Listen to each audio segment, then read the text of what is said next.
Hi అండి. నేను మీ సుప్పనారి సూరి. కొత్త డే కదా! మరి కొత్త ఇంట్రెస్టింగ్ న్యూస్‌తో మీ ముందుకొచ్చేసాను. వీడియో స్కిప్ చేయకుండా ఎండ్ దాకా చూసేయండి. జనరల్‌గా మనం ఐటీ ఎంప్లాయీలంటే ఏమనుకుంటాం?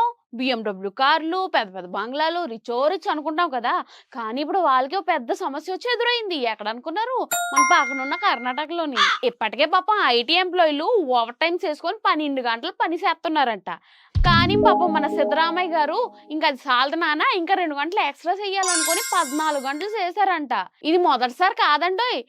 మొన్నటి కూడా ప్రైవేట్ ఉద్యోగాలన్నీ గూడా అక్కడోళ్ళకే చెందాలని గవర్నమెంట్ రూల్స్ ఏసిందంట. దెబ్బకి జనాలందరూ తిరగబడిపోయారు. తిరగబడిపోయేసరికి తూచ్ తూచ్ అని అనేసారంట.